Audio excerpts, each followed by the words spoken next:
Yes, sir. So in the morning we discussed D Broglie equation. आपका तो यही चल रहा था टॉपिक. तो ये हमारा आता है de Broglie equation, lambda is equal to h upon m b. M into b क्या होता है? Mass into velocity momentum. तो m into b is mass into velocity is momentum. So we can write here h upon mb as h upon p. On this point, how the questions are given to you on this de Broglie equation, that you can see.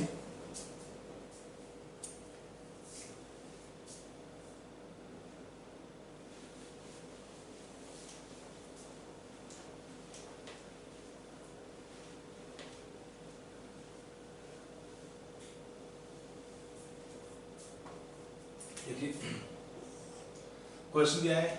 एक cricket ball of mass 100 gram is moving at a speed of 180 kilometer per hour. 180 kilometer per hour. Then find the wavelength associated with the ball. That's first kind of question given to you. कि आपको एक object मिलता है, सम particle given, उसका speed होगा, मास होगा, find the velocity. Can you do this question?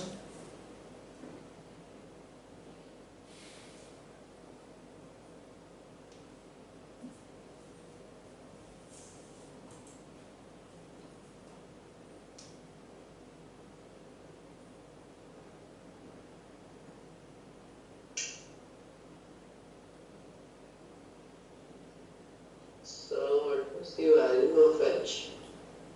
H का value भूल गया? हाँ प्लेन्स सर, इतना सारा कांस्टेंट सर आ गया. 6.626 into 10 to power minus 34 joule second. इसको याद रखिएगा. एग्जाम में नॉर्मली मिलता है, in the exam they give the value of H, but आपको याद हो अच्छा है बिकॉज नॉर्मली क्या होता है, data will be given at one end of the paper, may be in the beginning. तो फिर से आपको पेपर पूरा देखना पड़ता है कहाँ पे डेटा दिया है. एनीवे आपको दिया है एच का value 6.626 into 10 to power minus 34 joule second.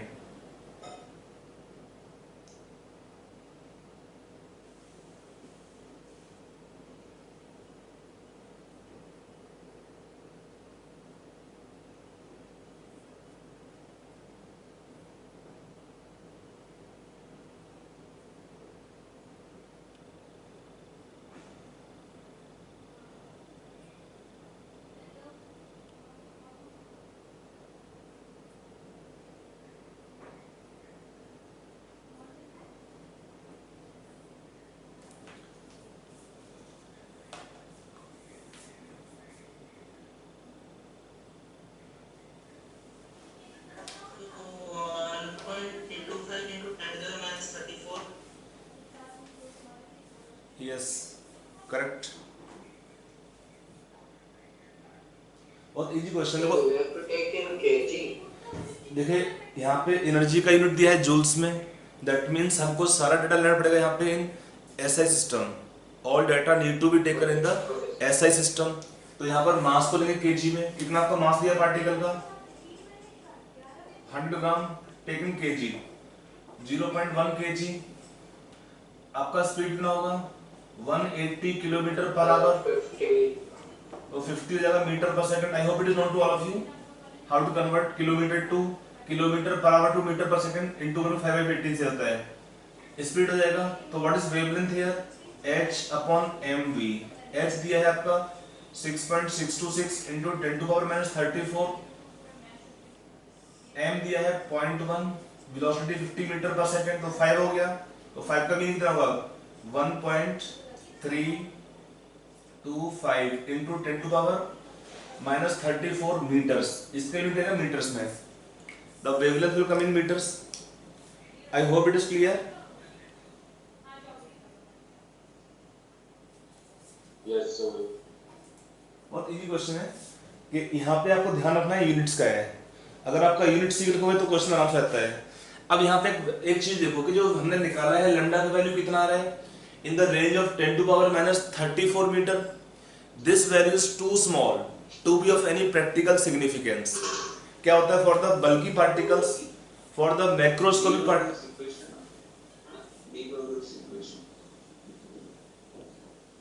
कोई डाउट है प्रत्युष यार? डी ब्रॉगली, ये तो ऑलरेडी मॉर्निंग पढ़ा था ना टॉपिक है, टॉपिक मॉर्निंग के था, लोगों ने क्वेश्चन करने का इस टॉपिक में आज। अभी जो लास्ट क्लास थी हम लोग का डी ब्रॉगली इक्वेशन, उसी पे क्वेश्चंस कर रहे हैं प्रैक्टिस अभी। प्रोनाउंस डी ब्रॉगली, वही तो है, डी ब्रॉगली पढ़ेंगे इसको। तो यहाँ पे क्या होता है, इस पे एक सिंपल पॉइंट है कि अगर आपका पार्टिकल दिया है इतना छोटा, मींस मास ज्यादा होता है, तो उसमें क्या होता है, लैम्डा इज वेरी स्मॉल।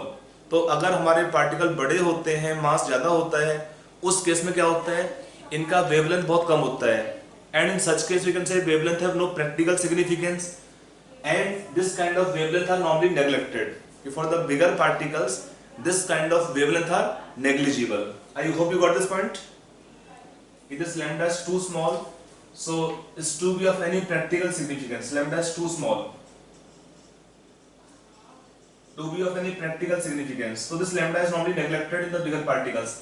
अगर आपको अगला क्वेश्चन दिया है, अगला क्वेश्चन दिया second, an electron is moving in third orbit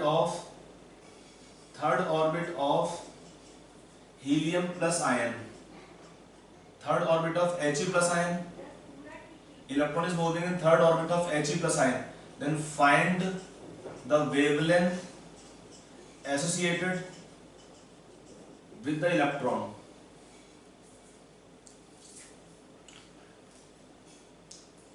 Electron is moving in third orbit of helium plus ion. Then find the wavelength associated with the electron.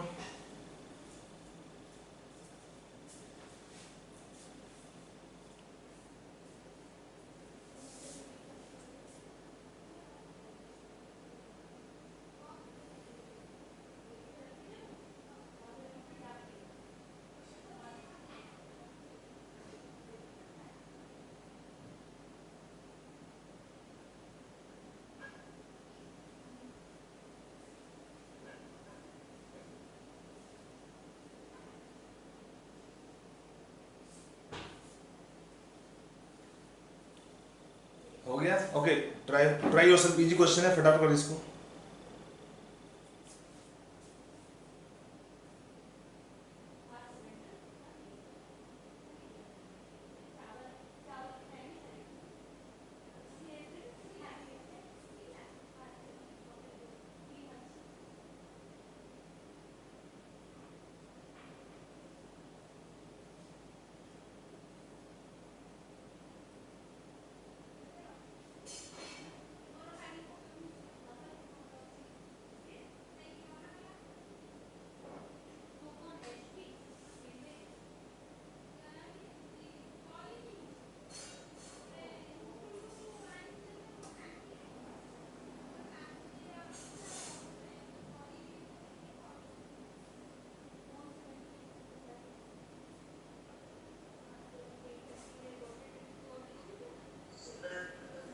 Joule 6 into 10 to the power 43. नहीं, power plus 43 ना, इतना कैसे आएगा? Yes sir. Current नहीं। देखो यहाँ पर करना क्या है, पहले हमें निकालना है, आपको तो पता है रिलेशन यही लगेगा फॉर्मूला। तो what is mass of electron, कितना होता है, 9.1 into 10 to power minus 31 kg। ठीक। What is velocity of electron, 2.18 into 10 to power 6 z by n, z इतना 2 upon 3। ऑर्बिट नंबर याद है ना फॉर्मूला वेलोसिटी का, velocity of electron is 2.18 into 10 to power 6 z by n metre per second. ये हुआ electron का velocity. तो मास हो गया, वेलोसिटी हो गया। अब निकालेंगे इसमें वेवलेंथ कितना आएगा, h upon m फॉर्मूला से। h दिया है 6.626 into 10 to power minus 34। ये हुआ h का वैल्यू। नहीं, कांस्टेंट नहीं है, आपको निकालना पड़ेगा ना इसको ऑर्बिट को देखते हुए, बोहर पोस्टुलेट यूज करते हुए कि for the electron what is formula velocity of electron 2.18 into 10 to power 6 z by n metre per second formula याद रखो इसको, from Bohr postulates for the electron velocity of a moving electron in different orbits we can determine by using Bohr postulate. समझ में आया कि नहीं आया? Yes, sir. अब ये यहाँ से velocity Sir, I was using E equals MC by lambda. ना, देखो कभी यूज करना ही नहीं इसको है। अगर आप इसको यूज करते हैं तो आपका आंसर कभी आएगा नहीं, बिकॉज कोई भी particle, told morning if you remember कि any particle moving with the speed of light should have mass infinite. तभी है ना कि मास, आपका थ्योरी था from theory of relativity of Einstein, सीधा morning class notes I replace in the formula h/mv। पहले था ना हमारा इक्वेशन था h/mc, Yes, sir. तो we replace the speed of light by the speed of particle, because no particle can move with the speed of light. If a particle is moving the speed of light, then they should have mass infinite, जो कि possible नहीं होता है। Got it?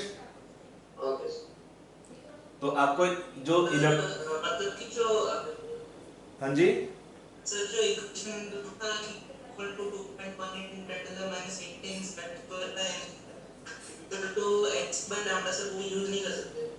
दोबारा बोलो, आपसे आवाज cut के आ रहा है, रिपीट।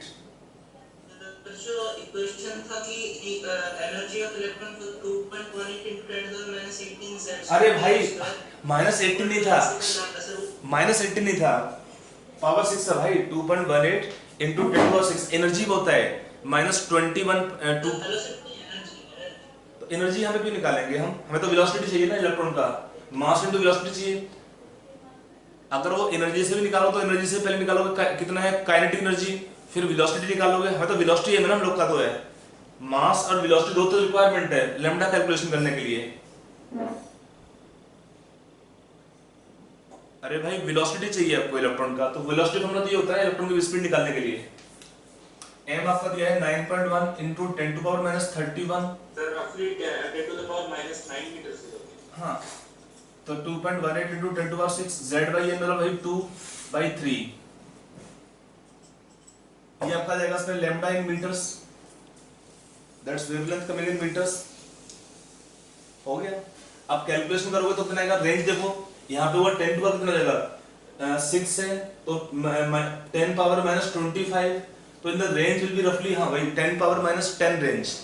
और ये क्या होता है, दिस रेंज ऑफ वेवलेंथ 10⁻10, ये बहुत कम नहीं होता है, that is not so small, means that will have some practical significance. तो होता क्या है, सिंपल कहने का मीनिंग ये है, अगर आप कैलकुलेशन करते हैं पूरा इसका, तो you can see the calculation also. कितना बचेगा आपका, ये आपका, if I just tell the directly answer on using calculator, you are using some of your calculator can tell the accurate value।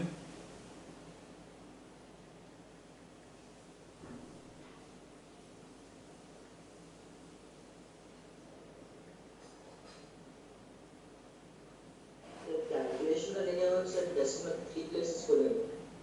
अरे नहीं, डेसिमल 1-2 पॉइंट मिलता है, ऑप्शन तो मिलता है ना आपको क्वेश्चन में।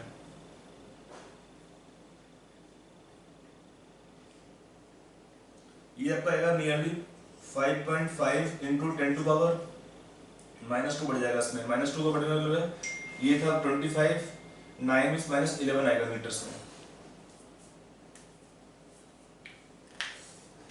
तो अगर आप दोनों में कंपेयर करते हैं, इस देखो यहाँ पे लैम्डा का रेंज था 10⁻34, वहां पे जो रेंज है लैम्डा का 10⁻34, यहाँ पे रेंज है वेवलेंथ का 10⁻10 तो ये वैल्यू क्या होता है, दैट हैव सम सिग्निफिकेंस।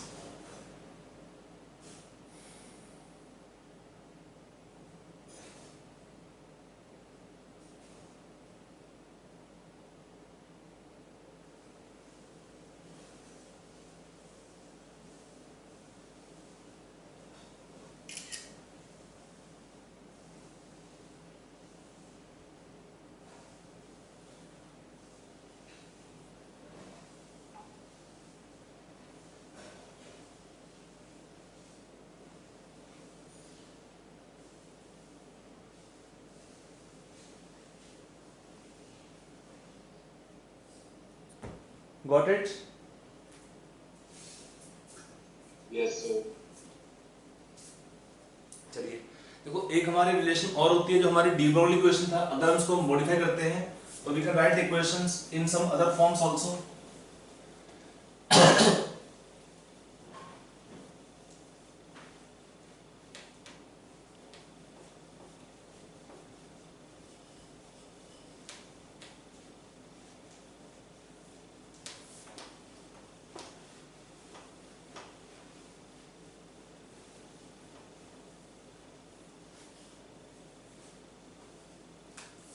कि जो हमारा लैम्डा होता है कितना था h/mv.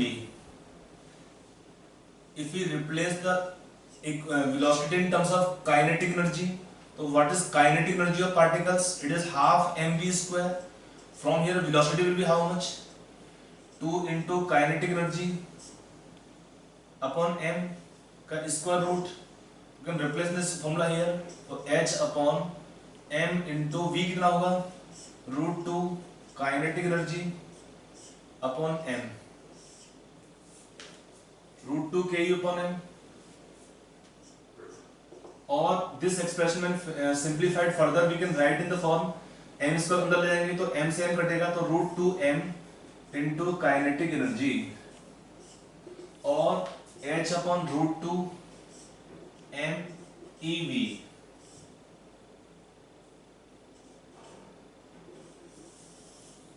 क्योंकि यहाँ पे v क्या होता है? v same as electron kinetic energy when expressed in electron volt. यहाँ पे कितना होता है? Kinetic energy can be given as E into V. E क्या होता है? चार्ज और V क्या होता है? Potential difference. When we express kinetic energy in electron volt. Sir, how did you get m under the root? ये भगवान सामने लिखा है ना, इसको देखो यार. h upon m. Okay, m square by m. Okay, sir. थोड़ा सा दिमाग को यूज करो यार. Sorry. नहीं कोई बात नहीं है. देखो बहुत सिंपल है. हमने यहाँ पे v को रिप्लेस किया है √2 k by m से, तो m तो रहेगा ना, m स्क्वायर बन जाएगा. तो एक m से m कैंसिल होगा, एक m बचेगा बेबी. और यहाँ पर क्या होता है कि we can replace kinetic energy in terms of potential difference. यहाँ पे क्या होता है? जो v होता है जिसको हम बोल सकते हैं potential difference applied potential difference, or in the question you can also use what here? Accelerating potential.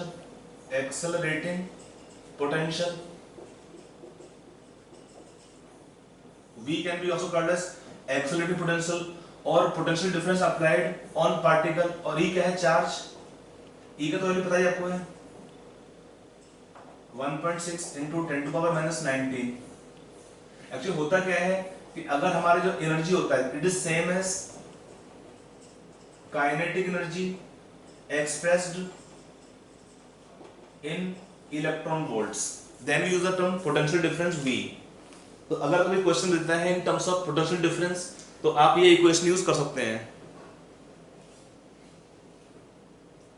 ये हमारी और फॉर्म्स है किसका? डी ब्रॉगली इक्वेशन का.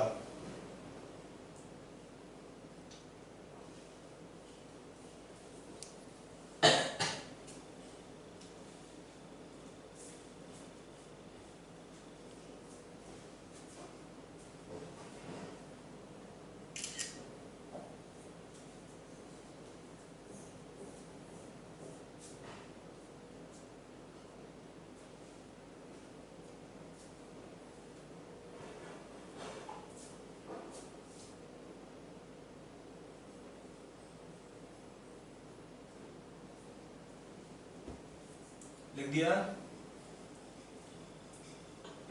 एक मिनट.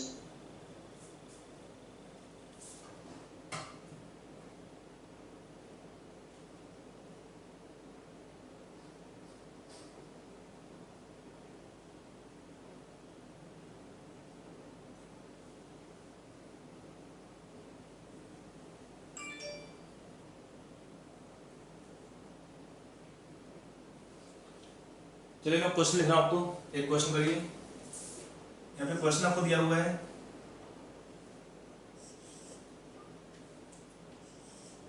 ए सब atomic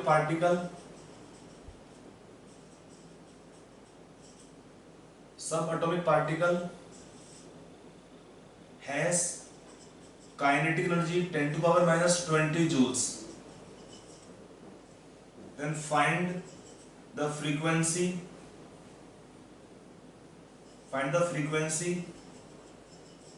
of particle wave. Find the frequency of particle wave. अगला question आपको दे दिया यहाँ पे, क्वेश्चन लिखिए, ट्राई करिए इसको फटाफट.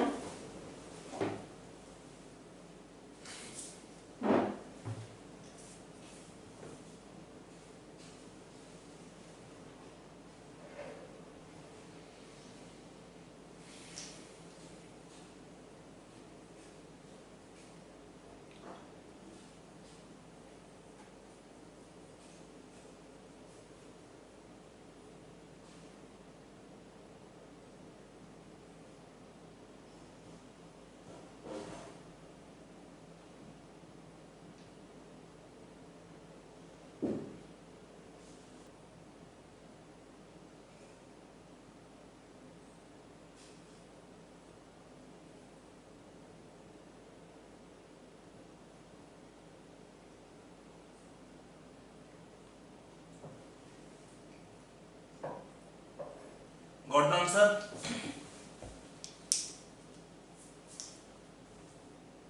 So वो फॉर्मूला इसमें फॉर्मूला में लगा दिया कैलकुलेशन करते हुए. अच्छा, तो इसमें तो मार्क्स दिया ही नहीं है, फॉर्मूला कैसे लगाओगे? कौन सा फॉर्मूला लगाया आपने? तो हाँ गलत हो गया सर, मैंने h by √2m ले लिया था. गलत नहीं, गलत नहीं है, फॉर्मूला ठीक है, लेकिन यहाँ पे प्रॉब्लम क्या है कि आपको पार्टिकल नहीं मेंशन किया है, इलेक्ट्रॉन है कि प्रोटॉन है कि न्यूट्रॉन है. अगर पार्टिकल मेंशन नहीं होता है, we can not take from our side particle, we can not assume कि हमारा पार्टिकल इलेक्ट्रॉन है कि प्रोटॉन है कि न्यूक्लियर, जो भी आपका particle, we can not assume. तो अगर हम लगाते हैं formula for energy h into nu, तो इससे कितना आएगा फ्रीक्वेंसी हमारा E upon h. अगर हम इससे फॉर्मूला निकालते हैं, E कितना है 10⁻⁻20 जूल्स, और h का वैल्यू पता ही आपको है. अगर आपने ये फॉर्मूला लगा दिया इसमें, तो h तो पता है, तो you can find the value. अगर ऐसे क्वेश्चन किया तो काट देना इसको, ये रॉन्ग आंसर होगा. ये रॉन्ग क्यों होता है? क्योंकि यहाँ पे हम क्या अज्यूम, यहाँ पे क्या लेते हैं, h कितना होता है इसमें, hc/λ, और हम जानते हैं कि किसी भी पार्टिकल का speed cannot be equal to speed of light. As per जो अभी तक हमारा नॉलेज है उसके अकॉर्डिंग फ्यूचर में जो हो सो होगा, कि we can think of even travelling the speed more than speed of light maybe, but अभी तो ये पॉसिबिलिटी नहीं है. As per Einstein theory of relativity हम क्या देखते हैं, कोई भी पार्टिकल होगा उसका स्पीड कितना होना चाहिए, less than speed of light. तो यहाँ पर क्या होता है, इस फॉर्मूले में गलती कहाँ पर है कि हम इस फॉर्मूले में क्या होता है, न्यू होता है c/λ, जो प्रैक्टिकली जो पॉसिबल नहीं होता है. इसलिए फॉर्मूला अगर आपने ये अप्लाई किया है तो आंसर रॉन्ग हो जाएगा. ठीक है, तो ये आपका हो जाएगा wrong approach. Then what should be correct approach in this question? Reason क्या है, व्हाई इट इज रॉन्ग?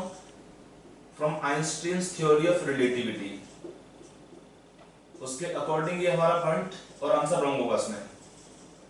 इसका ड्रॉबैक है इस फॉर्मूले का. This formula you can apply only for the radiations, not for particle wave. तो how to find the correct answer? कोई भी पार्टिकल वेव दिया होता है, आपको उसका फ्रीक्वेंसी वेवलेंथ निकालना है, तो only we have one option using the de Broglie equation. हमें निकालना है फ्रीक्वेंसी. तो फ्रीक्वेंसी क्या होता है, how to find frequency of any wave, velocity upon lambda. ये होता है फॉर्मूला फ्रीक्वेंसी के लिए. Frequency is velocity upon wavelength. अच्छा, अब यहाँ पे वेलोसिटी लैम्डा कितना होगा, from de Broglie equation, velocity upon h into h upon mv. तो frequency can be taken mv square upon h, और ये कितना हो जाएगा 2 into kinetic energy upon h, isn't it? देखो हमारा कितना होता है kinetic energy, half mv square. From here what is mv square, 2 into kinetic energy. Can B right और नो? तो यहाँ पे हुआ mv square, we write 2 into kinetic energy upon h हो गया. तो what is frequency of this particle wave, 2 into 10⁻⁻20 आपका दिया है kinetic energy upon h, 6.626 into 10⁻⁻34 per second आएगा, और cycles per second. You can write unit hertz also. तो ये फॉर्मूले में, और इसमें डिफरेंस क्या है, यहाँ पे 2 है, वहाँ पे सिंगल ई था. कोई भी ध्यान रखो, कोई भी पार्टिकल वेव होता है, अगर किसी भी पार्टिकल वेव में हमको अप्लाई करना है डी ब्रॉगली इक्वेशन, हमें अप्लाई करना है only D Broglie equation for particle wave. Frequency निकालो, वेवलेंथ निकालो, कुछ भी निकालो। आई होप इट इज क्लियर। तो मास आपने क्या दरकार नहीं पड़ा ना, हमने तो कुछ दिया ही नहीं मास यहाँ पे, हमें रिक्वायर्ड मास नहीं दिया है, बिकॉज बिना पार्टिकल के नॉलेज के हम मास ले भी नहीं सकते हैं। जब तक क्वेश्चन के अंदर पार्टिकल मेंशन नहीं है तो हम कैसे लेंगे मास को। सेकंड चीज क्या है इस केस में, अगर मास नहीं दिया है तो वी कैन नॉट से क्वेश्चन रॉन्ग है, क्वेश्चन भूल है, हम ये भी नहीं हो सकते कि क्वेश्चन में प्रॉब्लम है।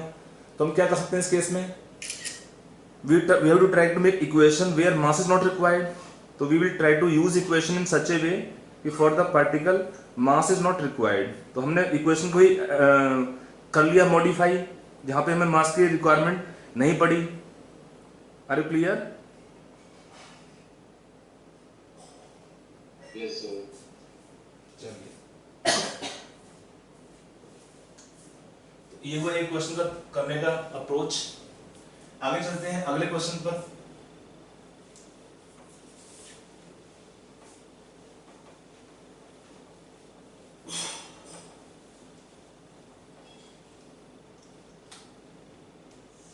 अगला क्वेश्चन दिया है, an electron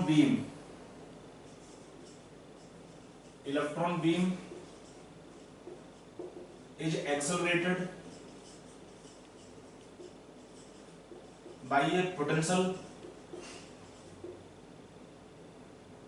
difference of 5 volts, then find the de Broglie wavelength, find the wavelength associated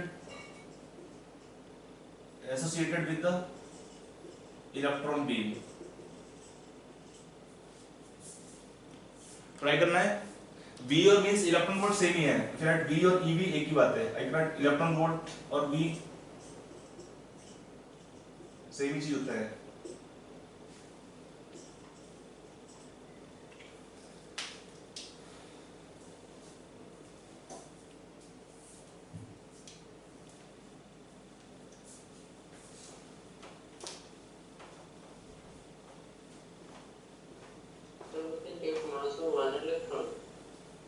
mass of electron level पर क्या करें, इलेक्ट्रॉन बीम है ना, तो इलेक्ट्रॉन ही लेंगे ना, सिंगल इलेक्ट्रॉन। इलेक्ट्रॉन के साथ भी तो वेवलेंथ होगा ना, उसका पार्टिकल के साथ में वेवलेंथ होता है।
टेन टू पावर 8 नहीं आएगा, -8 आएगा ना, अगर आप निकालोगे कैलकुलेशन तो।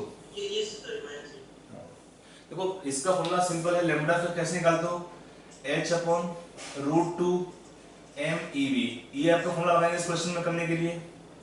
तो यहाँ पे h का वैल्यू बताइए 6.626 × 10⁻34 √2 m mass of electron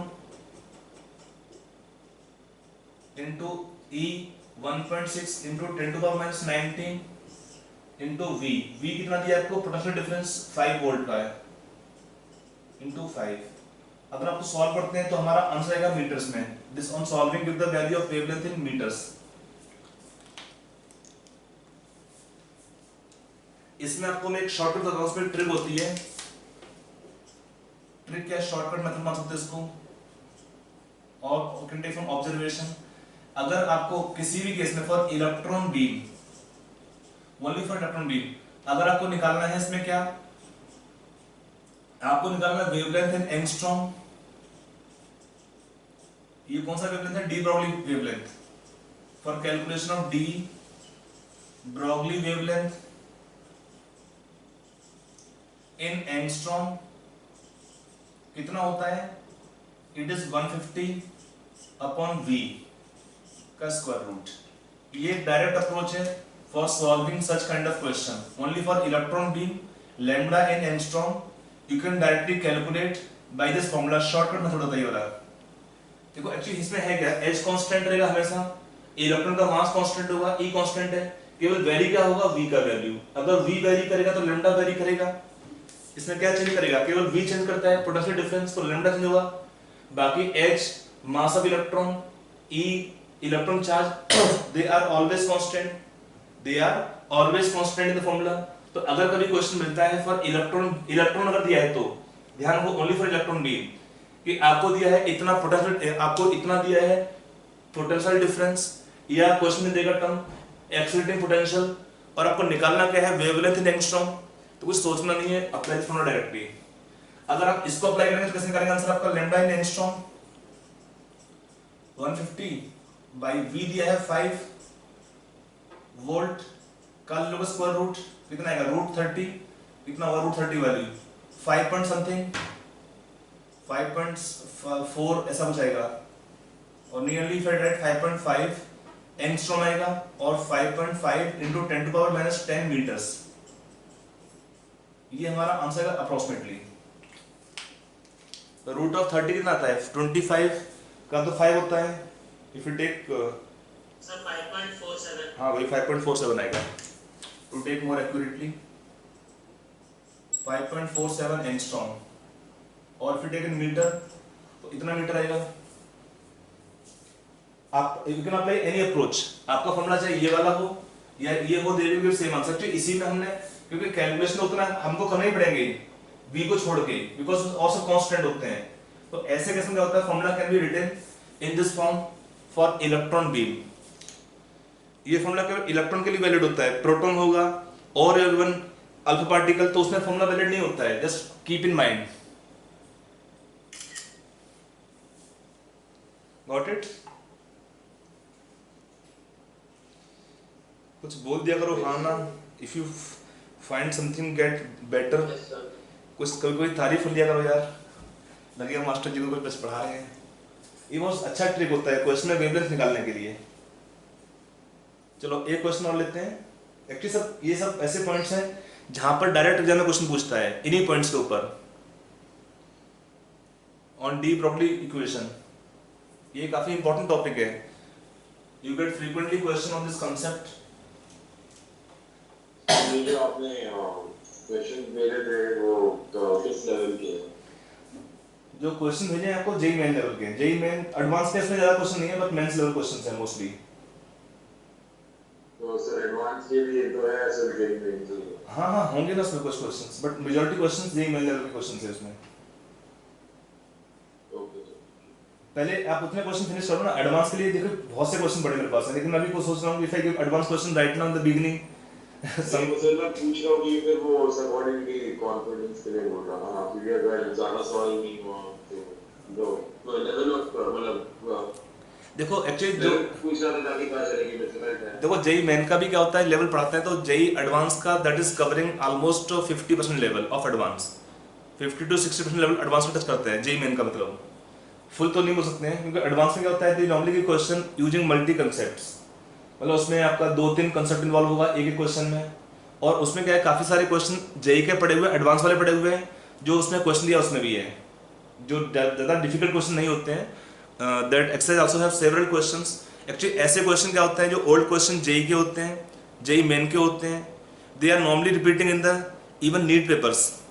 NEET और जेई मेन के अंदर ऐसे क्वेश्चन कुछ रिपीट होते रहते हैं,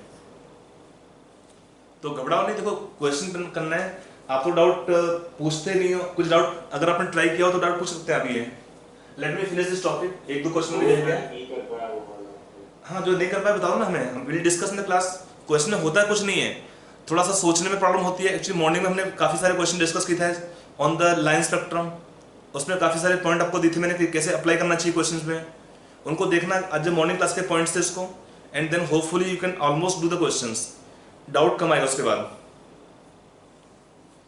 जब आप करते हो ना, क्लास में भी करते हो, तो ट्राई करो समझो चीज़ों को। लिखने के लिए मैं बहुत सारे फोटो भेजता हूँ, अगर आप टेबल लिखने में स्लो लगता है, बहुत स्लो है लिखने में, तो जो हो सकता है लिखना तो लिख लीजिए, but when I speaking out explaining at the time don't write anything, listen to the my points. Video क्या होता है कि आप देखते हो, वीडियो देखते नहीं हो, ये होता है कि वीडियो चलो पड़ा हुआ है, कल देख लेंगे, परसों देख लेंगे, बट क्लास का जो लाइव होता है उसमें आप सुनोगे ही, सामने बैठे हुए हो, कुछ डाउट है आप पूछ सकते हो क्रॉस चेक करके, सर ये समझ में नहीं आया दोबारा बोल दीजिए।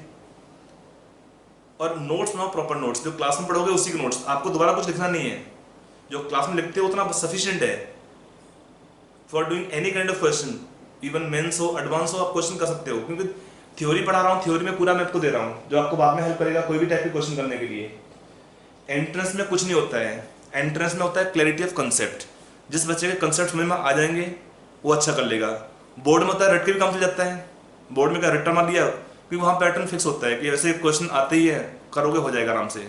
बट जब तक आपका लॉजिक क्लियर नहीं होता है तब तक एंट्रेंस के अंदर मुश्किल होता है कुछ करना है। और आप लोग जब ज्वाइन करते हो तो आपका तो टारगेट नहीं खाली बोर्ड में पास होना है, बोर्ड में सब पास करते हैं, बोर्ड में तो इवन जो गधा हुआ वो भी पास हो जाता है by securing almost 70 to 80% marks. एकदम जो सबसे कमजोर बच्चा होगा अगर थोड़ा सा पढ़ लेगा तो ही और she can secure around a comfortably 70 to 80% marks in board. 30 तो प्रैक्टिकल नंबर होते हैं, प्रैक्टिकल मार्क्स 30 सब्जेक्ट में होते हैं, हर सब्जेक्ट में, वो तो मिलने होते हैं, 30 मिल जाता है। और out of 70 question 40 to 45 question marks लाना उतना मुश्किल होता नहीं है, 50 तक आराम से ऐसे क्वेश्चन होते हैं कि स्कूल वाले चाहते हैं कि मतलब बोर्ड चाहता है कि मार्क्स दे, जो बोर्ड होते हैं चाहते हैं मार्क्स दें बच्चों को पास करें, दे डोंट वांट कि बच्चे के मार्क्स कम आए, क्योंकि उनका भी प्रेशर होता है, वो देते ही मार्क्स हैं। स्टेप मार्क होता है, देयर इज स्टेप मार्किंग, अगर आप स्टेप लिख दोगे तो भी कुछ आपको मार्क्स देते हैं। स्टेप लिखने पे भी आपका, अगर सपोज राइट फॉर्मूला ओनली, अगर क्वेश्चन में 3 मार्क्स का है, दे में 1 मार्क इन द फॉर्मूला, अगर आपने वैल्यू पुट कर दी तो आपको 1 मार्क और मिल जाएगा। कैलकुलेशन पूरा कर दिया, you get full 3 marks. Science में मार्क्स नहीं कटता है। अब देखो ना, बहुत से बच्चे होते हैं secure 100 marks out of 100 marks, मेरे होते हैं, हर साल केमिस्ट्री में काफ़ी सारे बच्चे होते हैं जो कि केमिस्ट्री में 100 में 100 मार्क्स लाते हैं बोर्ड एग्जाम में भी। मतलब 99 98 तो बहुत ही, मतलब उतना ज़्यादा मुश्किल नहीं होता बच्चों को लाना, बट 100 में से 100 मार्क्स भी बच्चे लाते हैं। Anyway let's not focus on that right now. तो सिंपल है, को बोर्ड में क्या होता है, आपको अच्छा हैंड राइटिंग लिखना है, मतलब सुंदर करके लिखना होता है हैंड राइटिंग। और क्या होता है कि जो लिखोगे थोड़ा पढ़ने में आना चाहिए, और स्टेप मार्किंग होता है, इसलिए आपको हर स्टेप लिखना चाहिए, लैंग्वेज लिखना चाहिए बोर्ड एग्जाम के लिए, बोर्ड में स्कूल एग्जाम के लिए। In entrance you should have clarity of concept, logic clear है, दिमाग क्लियर है कि हाँ ये ऐसे करना है, इसमें ये क्वेश्चन में दिया है, इसको ऐसे यूज करना है। पहले क्वेश्चन समझो यार, सिंपल चीज़ है, जो हम आपको मैं क्वेश्चन भेजता हूँ उसमें करना क्या, पहले क्वेश्चन समझो कि क्वेश्चन में पूछ क्या रहा है, अगर और फिर क्वेश्चन को ब्रेक कर दो, स्मॉल फ्रैक्शन में क्या क्या दिया है, जो दिया है डेटा हमें क्या पूछ रहा है, उसको ट्राई करो लिंक करने का। अगर आप क्वेश्चन को ऐसे सोच पाएंगे, लिंक कर पाएंगे, इट इज हाफ डन। अगर क्वेश्चन क्लियर हो गया that means question is half solved, only remaining part is calculation, you can do easily then. तो क्वेश्चन समझने का ट्राई करो, उसमें कभी भी होता है जल्दबाजी नहीं करनी होती है, स्टार्टिंग है आप लोग का, भी बहुत टाइम आपको मिल रहा है। स्टार्टिंग में क्या होता है कि डोंट मेक इन हरी, कि बहुत ज़्यादा करना है वो मत सोचिए, जो करना है क्लियर होना चाहिए, और ऐसा होना चाहिए कि हाँ उसमें भी हमारा कंसेप्ट क्लियर हो गया, हमारा फोकस आपको होना चाहिए कंसेप्ट क्लैरिटी के ऊपर है। कंसेप्ट क्लियर होंगे तो क्वेश्चन करना यार किसी भी एग्जाम में मुश्किल नहीं होता है। और डरना नहीं है, नहीं होते हैं क्वेश्चन तो घबराना नहीं है। लगता है कि कई बार लगता है बच्चों को सर इतना हाई पढ़ाते हैं, हाई नहीं एक्चुअली ये बेसिक्स हैं, और ये एनसीईआरटी में भी आपको क्वेश्चन करना होगा तो भी आपको पॉइंट सब चाहिए। एनसीईआरटी में लैंग्वेज दिया होता है just right the things in 2-3 lines, but elaborate करने में मुझे सब पॉइंट बोलने पड़ेंगे यहाँ पर। हाँ अभी अलग चाहिए कि मैं पढ़ाऊँ ना, बोल दो चैप्टर खत्म हो गया, मैं डीप में जाऊँ ही ना, तो वो फिर वो तो that is cheating, one kind of cheating, कि मैं चीटिंग करता नहीं हूँ। आपको पढ़ना है, आपको अच्छे से, मेरा एम है कि जो पढ़े बच्चे दे शुड परफॉर्म वेल, मेरा एक ही एम होता है, perform well means in the entrance finally. Board में आपका अपना आप कवर हो जाएगा, आपको बोर्ड के लिए भी एक्स्ट्रा ट्यूशन नहीं चाहिए। जो पढ़ाता हूँ कंसेप्ट देखो ना, आपको हर चीज़ दिखाता हूँ मैं, अगर आप इनको ठीक से कर लोगे, इवन आपका जो एनसीईआरटी क्वेश्चन होते हैं बीच बीच में, I am doing some questions, मैं बोलता नहीं कोई बार, लेकिन वो एनसीईआरटी क्वेश्चन भी आपके कराई देता हूँ बीच बीच में काफ़ी सारे। और एनसीईआरटी क्वेश्चन आप एक बार चैप्टर खत्म होगा, बैठोगे तो अपने आप आपको लगेगा तो हलवा क्वेश्चन है, मतलब कुछ भी नहीं कुछ उन क्वेश्चन में, just put the formula, put the value, get the answer, that's all. आपका तो स्कूल अपना कवर हो जाएगा पूरा पूरा, उसमें तो आपको कोई टेंशन लेना ही नहीं उस चीज़ के लिए। And for school no need of coaching और ट्यूशंस, आप जो नोट पढ़ते हो उसको भी रिलाई करो, आप एक बार एनसीईआरटी क्वेश्चन कर डालो, उसको देखते हुए नोट्स को चैप्टर खत्म होने के बाद अपने आप, नॉर्मली मैं बोलता हूँ खत्म कर लो, कोई डाउट है पूछ लो, लेकिन आप लोग डाउट कम पूछते हो, तो लेकिन थोड़ा इंटरेक्शन करिए, डाउट पूछिए, कोई प्रॉब्लम नहीं है, आई डोंट माइंड, उतना माइंड नहीं करता हूँ। पर्पज है कि जो पढ़ो समझो उसको, चीज़ों को रटना नहीं है। केमिस्ट्री को एक कंसेप्ट है, बच्चों में दिमाग होता है कि रट लेंगे, केमिस्ट्री रटोगे तो इनऑर्गेनिक केमिस्ट्री में भी जब तक समझोगे नहीं इनऑर्गेनिक केमिस्ट्री को, उसमें आपको रिक्वायर्ड है, फिजिकल केमिस्ट्री का रिक्वायरमेंट है 3 टॉपिक का, केमिस्ट्री में एटॉमिक स्ट्रक्चर का, केमिकल बॉन्डिंग, पीरियोडिक टेबल, तब तक आपका रीजनिंग क्लियर हो ही नहीं पाएगा कभी भी इसमें। और केमिस्ट्री में क्या है, चैप्टर लिंक होते हैं, ऑर्गेनिक केमिस्ट्री पूरा लिंक है केमिकल बॉन्डिंग से, और even with sometime periodic properties, और ऑर्बिटल का शेप होता है उससे लिंक होता है जब हम रीजनिंग पढ़ते हैं। इनऑर्गेनिक केमिस्ट्री पूरा लिंक है 3 टॉपिक से, और जो कुछ टॉपिक आते हैं जैसे लाइक ऑर्गेनिक केमिस्ट्री आपका लिंक है फिजिकल केमिस्ट्री में फ्रॉम चैप्टर आयनिक भी हम एसिडिक बेसिक स्ट्रेंथ को लेते हुए, थर्मोडायनेमिक्स आपका लिंक होता है काफी जगह पे इन टॉपिक है, और इनऑर्गेनिक केमिस्ट्री, तो केमिस्ट्री पूरा लिंक होता है आपका। और लिंक में जरूरी है कि आपको ट्राई करना है कि सारे ही कंसेप्ट को समझने का ट्राई करना है, समझो, अप्लाई करो, क्वेश्चन प्रैक्टिस करो। चलिए मैंने आपको एक चैप्टर भेज दिया, इसमें उसका जो केवल क्वांटम नंबर छोड़ के बाकी क्वेश्चन आपका हो जाना चाहिए। अभी आज मैं खत्म कर दूंगा आपको होपफुली टिल हाइजन और प्रिंसिपल, उतना आपको क्लास में हो जाएगा टॉपिक है। ये तो हमारा टॉपिक खत्म हो चुका है, डी ब्रोगली इक्वेशन। एक क्वेश्चन और करेंगे, 1-2 क्वेश्चन और लेते हैं पॉइंट यहाँ पे। अगला क्वेश्चन हमें क्वेश्चन दिया है यहाँ पे, an electron in first Bohr orbit, first Bohr orbit, electron in first Bohr orbit is given 23.6 electron volt of energy, electron volt of energy, then find the wavelength associated with electron after absorbing energy in angstrom। थोड़ा दिमाग चलाओ तो question हो जाएगा। मैंने थोड़ा सा point पिछला वाला भी इसमें लिंक किया है, लेट्स सी, ट्राई करो एक बार क्वेश्चन को पढ़ के। टाइम है 2 मिनट।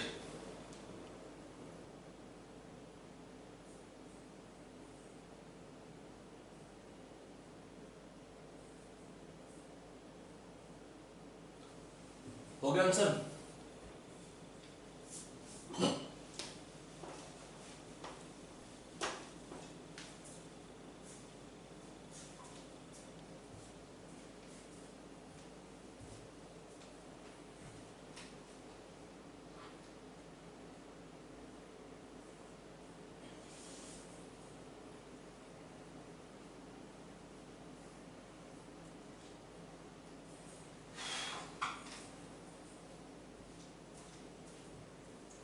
हाँ बच्चे लोग, आंसर हुआ इस क्वेश्चन का?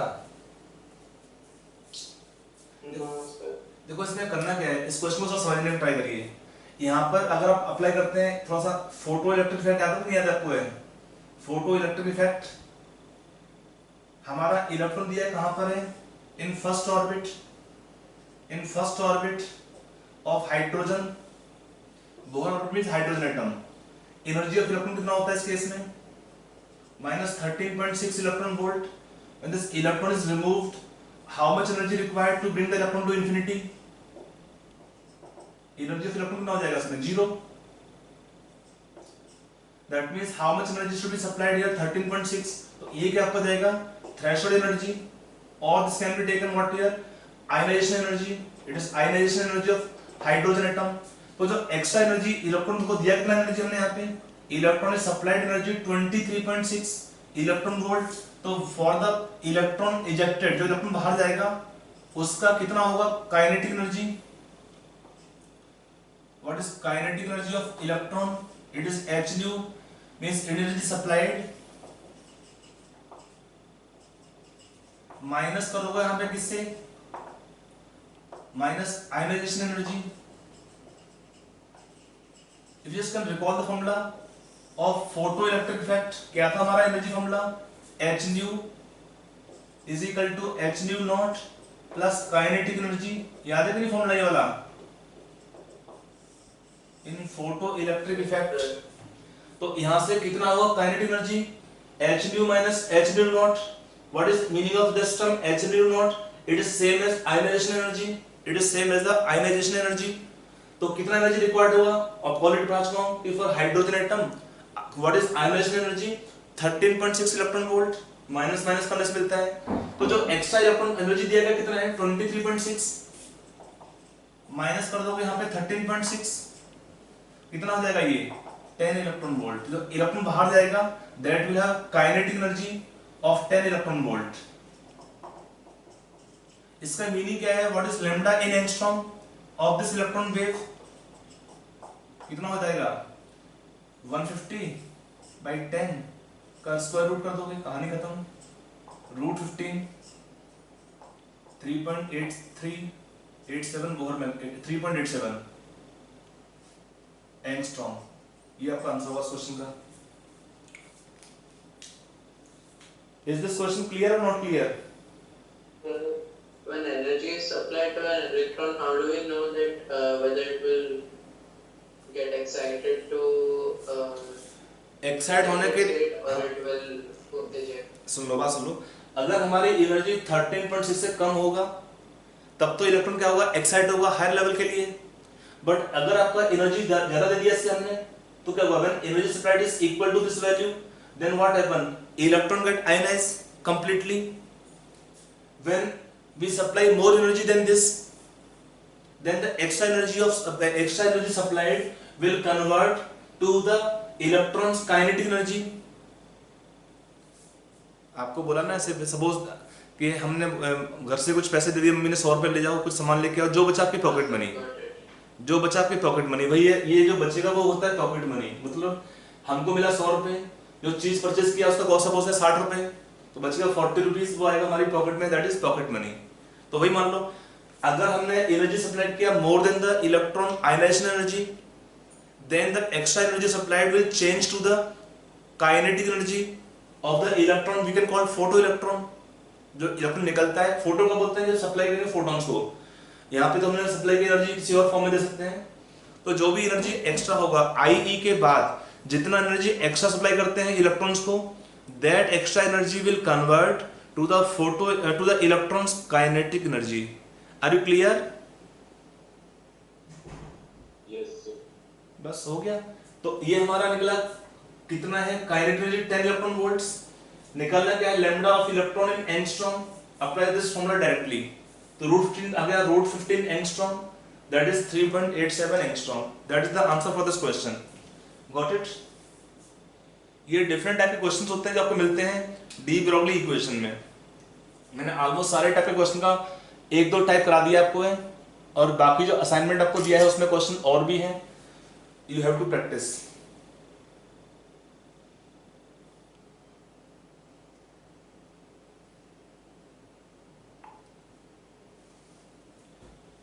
चलिए आगे चलें. कुछ लिख रहे हो कि लिख दिया?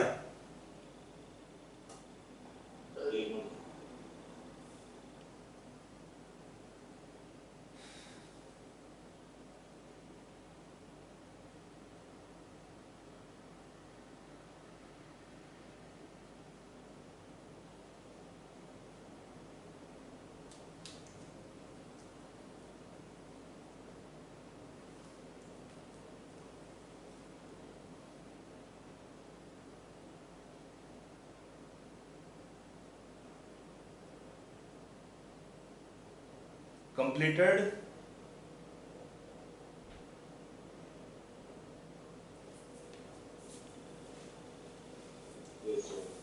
आप लोग बोला करो कंप्लीट करने के बाद या सब लोग एटलीस्ट रिस्पॉन्ड करो. हाँ सर बोला अभी मुझे सुनाई नहीं पड़ा, पहले बोला वो सर.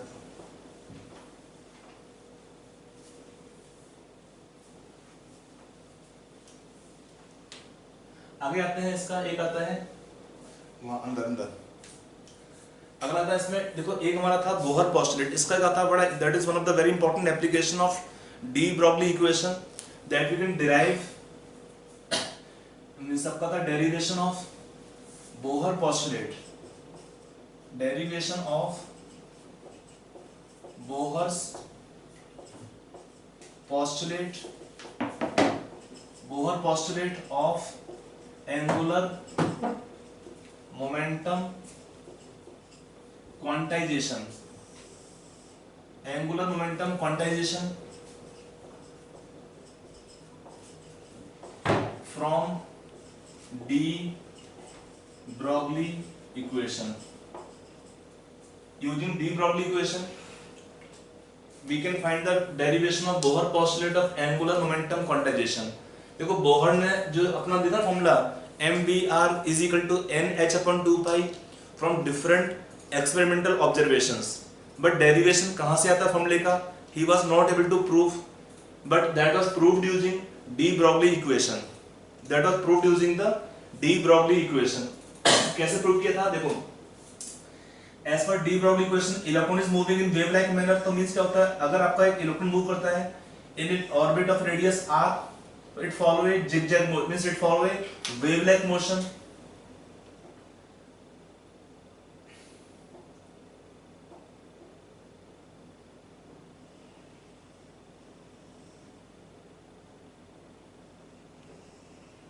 इस टाइप का, when electron is moving in wave-like manner in an orbit of radius r, तो अगर हम बोलते हैं इसमें कि for the given orbit what is circumference, for the orbit what is circumference, कितना होगा 2 pi r, and this 2 pi r can be taken how much,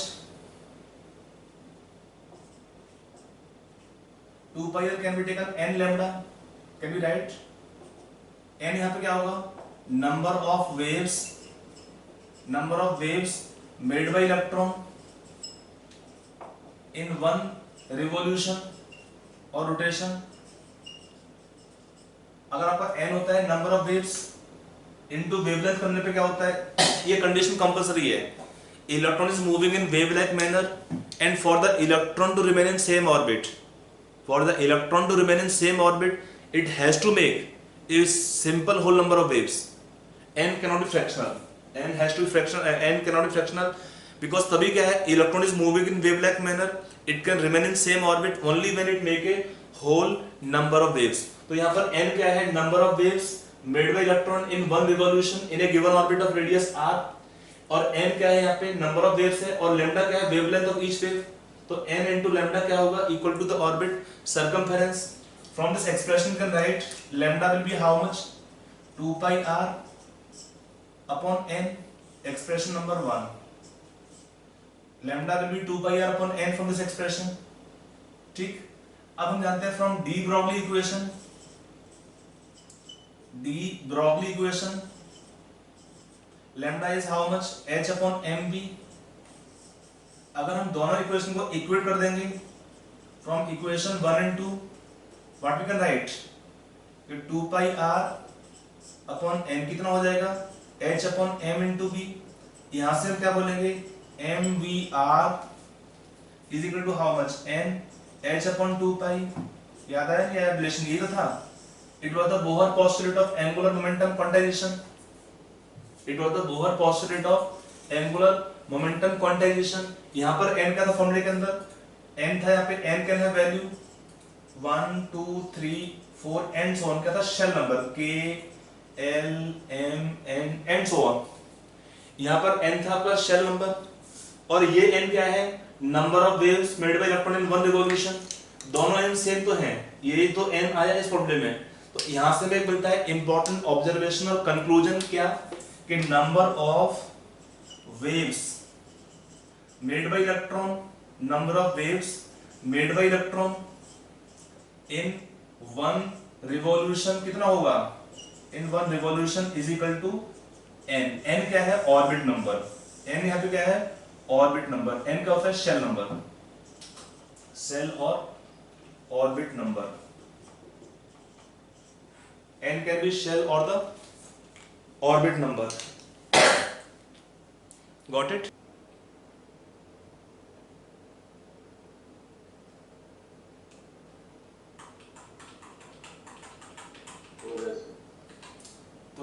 इसमें क्वेश्चन कैसे पूछता है, क्वेश्चन पूछेगा electron is moving in third orbit can make how many waves, electron moving fourth orbit can make how many waves. Simple answer होगा, जो भी orbit number है वही उसका आंसर होगा।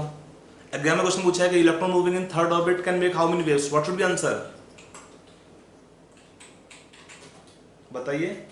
Electron moving in third orbit will make how many waves, what should be answer for this question. अरे यार 3 होगा, आप लोग कहाँ हो, क्या लिखा है यहाँ पे, orbit number, electron moving third orbit will make 3 waves.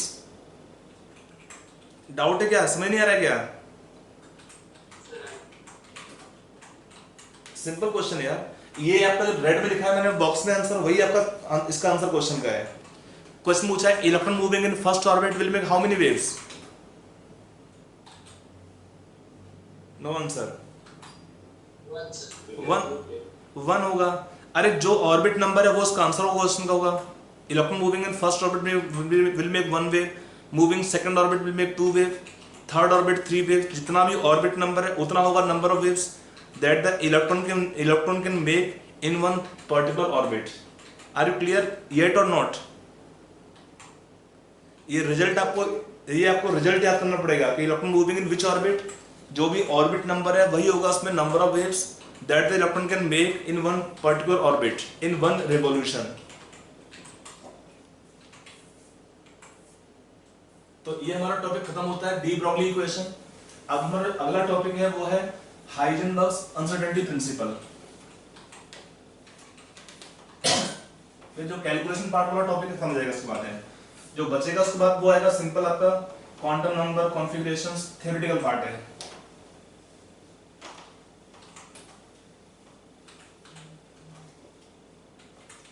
हमारा अगला पॉइंट है और टॉपिक है वो है हाइजेनबर्ग्स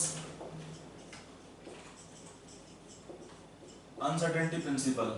अनसर्टेनिटी प्रिंसिपल आपको अगर याद होगा तो एक ड्रॉबैक भी था हमारा, it was one of the drawback of Bohr's atomic model. कैसे ड्रॉबैक होता है, let us first know the principle कि होता क्या प्रिंसिपल। इसका क्या हुआ statement, it states that, you can write with me, states that it is impossible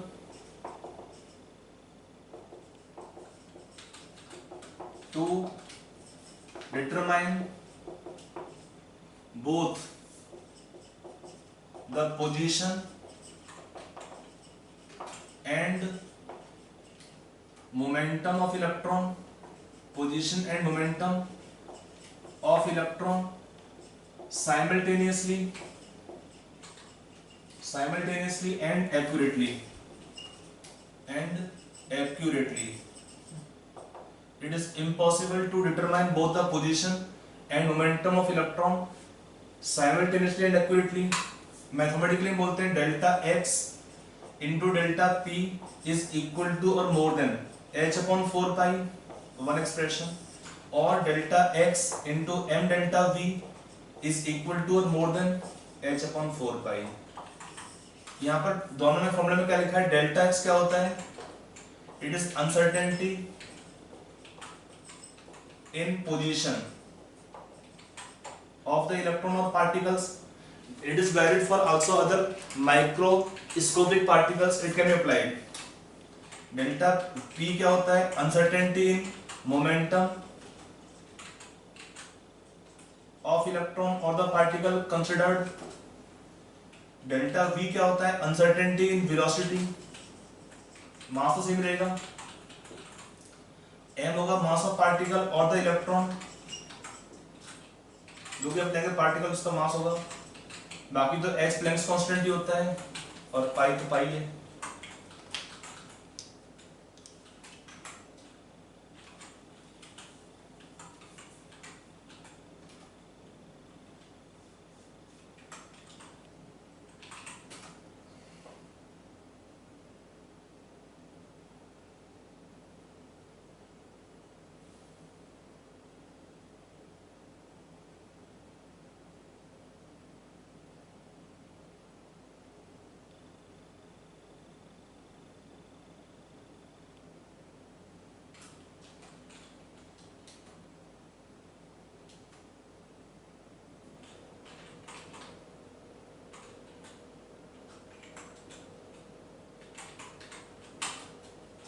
लिख दिया पूरा कंप्लीट। तो ये तो आपको हुआ, इसका ये ड्रॉबैक कैसे होता, क्या हुआ? एक मिनट। अच्छा, आप लोग बोलना फिर कंप्लीट करके लिख दिया सब पूरा, आप लोग बोलते भी नहीं हो लिखने के बाद।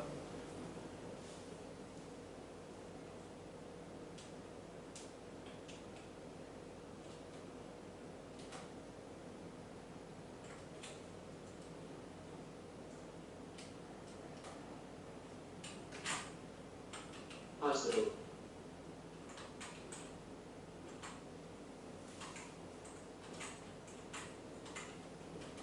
चलिए, तो अब आते हैं कि ड्रॉबैक कैसे होता है। आपको याद होगा we were told that drawbacks of Bohr postulate, तो उसमें ड्रॉबैक ये भी था, क्या था ड्रॉबैक? Heisenberg uncertainty principle.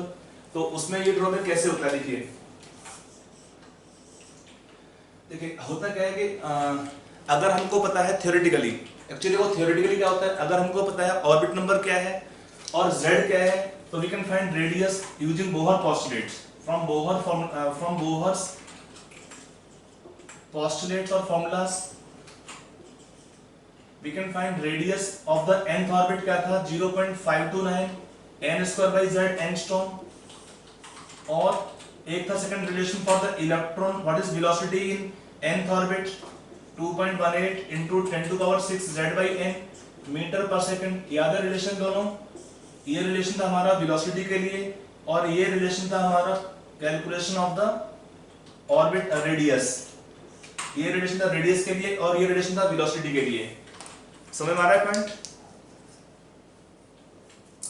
तो अगर हमको पता है रेडियस और n का वैल्यू, तो अगर theoretically, if you know theoretically orbit number in z, we can find the radius. Radius का मीनिंग क्या होता है? Distance of the electron from the nucleus. Distance of the electron from nucleus का meaning क्या है? हमें इलेक्ट्रॉन का position पता होता है एक्यूरेटली, और साथ में क्या होता है, अगर आपको z पता है, n पता है, then for the electron velocity is known to us accurately. Electron speed और velocity is known to us accurately. तो अगर आपको z और n दोनों पता होंगे तो क्या पता होता है? इलेक्ट्रॉन का speed and also the position और distance of the electron from nucleus. ये तो वो थियोरेटिकल कहानी, बट ये रूल क्या बोलता है, प्रिंसिपल क्या बोलता है? It is not possible. ये बोलता है प्रैक्टिकली नॉट पॉसिबल। क्यों नहीं प्रैक्टिकली पॉसिबल होता है? कि अगर आपको किसी इलेक्ट्रॉन को ऑब्जर्व करना है, electron is moving in orbit, so to see an electron we require some source of light. photons आपको रिक्वायर्ड होंगे इलेक्ट्रॉन को देखने के लिए कि how a body is visible to us, कि किसी एक पार्टिकल या ऑब्जेक्ट को कैसे, how you see the particle or object, कि लाइट पड़ती है पार्टिकल पे, लाइट रिफ्लेक्ट होती है, and then you can show कि yes it is the particle or body. अब मान लो यहाँ पे दिया है इलेक्ट्रॉन, साइज बहुत छोटा होता है इलेक्ट्रॉन का, तो कैन इन किसी भी केस में क्या होता है कि to see an electron we require some source of light. To see an electron we require some source of light or energy, a source of light or contain radiation. So होता है कि those photons when strike the electron position and momentum both is disturbed. When the photons strike electron, its position and momentum both will change. क्या होता है? photons होंगे, उनमें energy होता है, electron get energy. For the electron when energy will be gained, velocity will increase. There is increase in the kinetic energy. तो velocity try करता है बढ़ने का उस केस में। और क्या होता है? lambda also, sorry, momentum आपका जब बढ़ेगा, साथ में क्या होता है कि इलेक्ट्रॉन का जो पोजीशन होता है वो भी कहीं चेंज होता है, कि इलेक्ट्रॉन पे लाइट पड़ेगा, इलेक्ट्रॉन एनर्जी गेन करता है, तो उसका क्या पोजीशन चेंज होगा इसमें। तो ये प्रिंसिपल ये बोलता है कि practically it is impossible, practically it is not possible to determine both the position and momentum of electron accurately and simultaneously. Are you clear or not? कि किसी भी पार्टिकल को देखना होगा, ऑब्जर्व करना है, तो हमें कुछ सोर्स चाहिए लाइट का, सोर्स चाहिए एनर्जी का, और जब लाइट या एनर्जी फोटोन स्ट्राइक करते हैं इलेक्ट्रॉन को, तो इलेक्ट्रॉन क्या करता है? Electron will gain energy. When the electron gain energy, its position change, its velocity और मोमेंटम विल चेंज, तो दे विल चेंज. सो ये तो था theoretically from Bohr postulate we can determine the position and momentum. But ये क्या बोलता है? Practically possible नहीं है. प्रैक्टिकली इलेक्ट्रॉन का पोजीशन को और मोमेंटम को डिटरमाइन कर पाना साथ साथ एक टाइम पर और एक्यूरेटली पॉसिबल नहीं होता है. Only one value we can determine at a time more accurately. We can determine at a time more accurately. तो वो कौन सा वैल्यू होता है? अगर आपको कोई पूछता है क्वेश्चन में कि अगर हम फोटोन्स लेते हैं लॉन्गर वेवलेंथ के तो which value we can determine more accurately, तो सिंपली इसमें रिलेशन होता है कि जो यूनिट लेंथ का है डेल्टा एक्स, वही आपका जो वेवलेंथ से लिंक होगा कि delta x is directly proportional to the wavelength used. किसका वेवलेंथ? फोटोन का यूज होता है, wavelength of photon used. Electron को देखना है तो फोटोन को जब देखने में हमारे जो फोटोन्स होते हैं उसका एनर्जी होता है, तो उसके अकॉर्डिंग जितना वेवलेंथ होगा हाइयर उतना डेल्टा एक्स बड़ा होता है। वेवलेंथ शॉर्ट होता है तो डेल्टा एक्स भी शॉर्ट होता है, तो delta x directly proportional to wavelength. कैसे होता है देख लीजिए प्रैक्टिकली कि मान लो हमारे पास क्या लिया हमने, photons of longer wavelength. If it is photons of longer wavelength, इसका मीनिंग क्या होता है? When photons have longer wavelength, when photons have longer wavelength, इसका मीनिंग क्या होगा? Photon have less energy, photons have low energy. इसका meaning क्या होगा? When photons have low energy तो डेल्टा पी और delta v will be less और delta x will be higher. अगर फोटोन का लॉन्गर वेवलेंथ होगा उसका एनर्जी कम होता है तो क्या है, फोटोन का जो इलेक्ट्रॉन का वेलोसिटी या मोमेंटम चेंज होना कम होगा, velocity will change less for the electron, momentum will change less of the electron, तो delta x will be higher. Second क्या आता है? इफ लैम्डा इज शॉर्टर, तब क्या होगा इस केस में? Photons have high energy. If photon have high energy तब क्या होगा? डेल्टा पी और delta b will be higher of electron क्या होगा? हाई हो जाएंगे बिकॉज मोमेंटम और velocity will change more. In that case delta x will be low, delta x is lower. तो डेल्टा एक्स का जो रिलेशन आता है वो लिंक करता है डायरेक्टली वेवलेंथ से।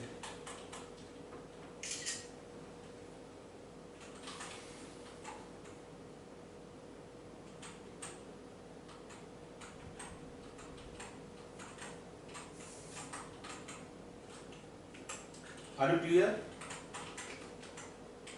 Yes. तो ये हुआ डेल्टा पी डेल्टा वी का रिलेशन। अगर हम देखना चाहेंगे तो इस तरह से मिलता है आपको। है सिंपल चीज है। ऐसे मानो कि मान लो आपका एक रूम में अंधेरा है या कोई जगह पे अंधेरा है, कुछ चीज आपको ढूंढनी है, तो दो टॉर्च ले सकते हैं। एक टॉर्च का लाइट ज्यादा है, उसका हाई एनर्जी है फोटॉन्स का, तो क्या होता है उस केस में जो हमको चीज ढूंढना है उसको ढूंढना इजी होता है। वही कहानी यहाँ पर है कि इलेक्ट्रॉन को अगर हमको लोकेट करना है, अगर आपको इलेक्ट्रॉन का पोजीशन को चेक करना है, देखना है कहाँ पे इलेक्ट्रॉन है, तो हम क्या लेते हैं? Photons of high energy. But होता क्या है, that photon of high energy lambda कब होगा उन फोटॉन्स का? तो उस केस में क्या होता है कि we can locate the electron position more accurately कि कहाँ पे इलेक्ट्रॉन है। बट होता क्या है, that high energy photons will change the velocity और मोमेंटम ऑफ इलेक्ट्रॉन मोर। तो डेल्टा पी और डेल्टा वी क्या होगा इस केस में? हाई होता है। डेल्टा पी और डेल्टा वी क्या होगा इस केस में? हाई होगा। तो डेल्टा पी और डेल्टा वी हाई होगा उस केस में। अगर फोटोन में क्या होता है? लोअर वेवलेंथ और हाई एनर्जी। अगर उल्टा है कि अगर हमारी टॉर्च है जिसकी रोशनी बहुत कम है, हमें कोई चीज ढूंढनी है, साइज बहुत छोटा उसका, तो हमें क्या बहुत टाइम लगेगा। मीन्स क्या होता है, वही कहानी यहाँ पे है। If it is photons of longer wavelength, longer wavelength photon से क्या होता है, इलेक्ट्रॉन का पोजीशन को चेक कर पाना मुश्किल होगा। मीन्स क्या होता है, इलेक्ट्रॉन का जो पोजीशन होता है that is more uncertain, that is delta x is more uncertain if it is longer photons और photons of longer wavelength. But क्या होता है, लॉन्गर फोटोन्स में क्या होता है, एनर्जी कम होता है, तो इलेक्ट्रॉन का जो वेलोसिटी या मोमेंटम चेंज कम हो पाएगा। इलेक्ट्रॉन का वेलोसिटी या मोमेंटम चेंज कम हो पाता है, तो डेल्टा पी और delta v will be less. So that we can simply use this relation. अगर क्वेश्चन पूछता है कि using photons of longer wavelength और shorter wavelength which value is higher. Higher value का मीनिंग क्या होता है, मोर अनसर्टेनिटी। लोअर वैल्यू का मीनिंग क्या है, मोर सर्टेनिटी। जितना लोअर वैल्यू है मींस उतना ही क्या हुआ, सर्टेनिटी ज्यादा होता है पोजीशन को लोकेट करने का। Delta is lower means we can locate the electron position और we can know the electron position with more certainty. उल्टा होता है uncertainty. I hope it is clear. Yes sir. ठीक है, तो ये हमारे पॉइंट्स होते हैं इसके बारे में। फ्रॉम हाइजेनबर्ग्स अनसर्टेनिटी प्रिंसिपल, इसको लिख लीजिए पॉइंट्स को। यहाँ पर जब क्वेश्चन मिलता है तो क्या करना पड़ता है, इक्वेट, ठीक है ना, delta x into delta p is equal to or more than h/4 pi, you can just equate delta x into delta p is equal to h/4 pi, because वही करना पड़ेगा क्वेश्चन करने के लिए। तो जब क्वेश्चन करना तो आपको डेल्टा x डेल्टा p को इक्वेट कर देंगे, एंड देन यहाँ पे ध्यान रखना यूनिट्स का है। डेल्टा x आपका पोजीशन होता है तो we take length unit meters, momentum का यूनिट होगा आपका जो लिखते हैं मास को लेके चलेगा ना, mvs का मतलब मीटर पर सेकंड के टर्म में लेंगे। यहाँ पे delta v meter per second में होगा, यहाँ पे kg meter per second delta p का unit, means we will take all data in SI units. h का वैल्यू क्या लेंगे यहाँ पर, h का वैल्यू क्या लेंगे यहाँ पर, प्लैंक्स कांस्टेंट है 6.626 10⁻34 joule second, means all data to be taken in SI units for attempting question on this concept. तो थ्योरी पार्ट तो आपका इस चैप्टर का यहाँ तक खत्म होता है। यहाँ तक भी आपका आता है numerical questions. When you get numerical in this chapter they will come up to here. थोड़ा सा क्वेश्चन आपको और ले सकते हैं, एक दो क्वेश्चन